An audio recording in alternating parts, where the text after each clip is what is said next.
ससुराल में बैठी बेटी हमेशा पिता की चिंता करके मेरे पिता स्वस्थ रहे, मेरे पिता प्रसन्न रहे। उसका कारण मायका बाप के कारण होता है। शब्द तो मायका है, लेकिन मायका माँ के कारण नहीं माना जाता, मायका बाप के कारण से माना जाता। जब तक बेटी का पिता जिंदा रहता है तब तक बेटी सीना तान कर अधिकार पूर्वक मायके में आ सकती है, जा सकती है, कोई रोक टोक करने का साहस नहीं करता।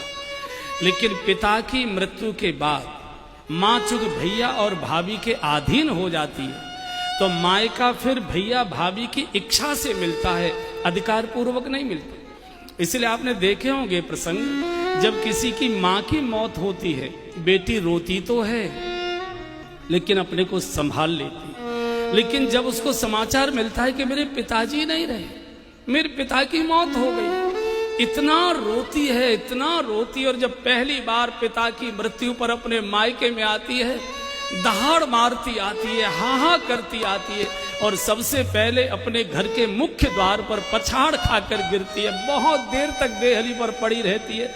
उसको लगता है अब ये देहली मेरे लिए पराई हो गई, अब इसमें मैं स्वेच्छा से नहीं आती, आज सकती जा सकती। इसलिए बाप के लिए बेटी बहुत रोया करती है। हमारे पूज्य बापू कई बार सुनाया करते हैं कि किसी की बेटी को दुख देना हो, कुछ करने की आवश्यकता नहीं, उसके पिता को गालियां दे दो, बिटिया के पिता को अपशब्द कह दो, उसको अपमानित कर दो। बहू सब कुछ सहेगी लेकिन मेरे बाबूजी को कोई कुछ बोले बहू सहन नहीं कर पाती, बिटिया सहन नहीं कर पाती।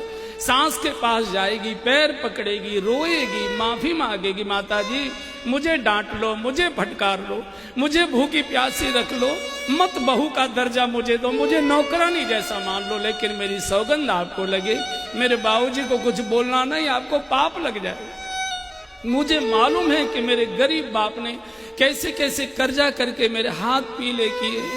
मुझे मालूम है कि आपके दरवाजे के चक्कर काटते काटते मेरे बूढ़े बाप की एड़ियां घिस गई थी, तब मेरी शादी हुई। अभी तो मेरे बाप की पीठ से कर्जे का बोझ नहीं उतरा है। दिन भर भूखी रोती रहेगी, सारे घर को भोजन बना के खिला देगी, लेकिन बाप के लिए किसी ने बोला है बेटी के मुंह में टुकड़ा नहीं जाता। विधाता ने इस सृष्टि में बहुत सारे पवित्र नाते बनाए हैं, लेकिन जितना पवित्र नाता बेटी और बाप का बनाया है, इकलौते बेटे की मौत हो जाती है बाप नहीं रोया करता, छाती पर पत्थर रख लेता है। सारा गांव मोहल्ला रोता है, लाश को आंगन में देखता है, सारा गांव फूट पड़ता है, लेकिन बाप अपनी छाती पर पत्थर रखकर आंसुओं को पी लेता है। लेकिन वही बाप जब पहली बार अपनी बिटिया को हाथ पकड़कर ससुराल के लिए डोली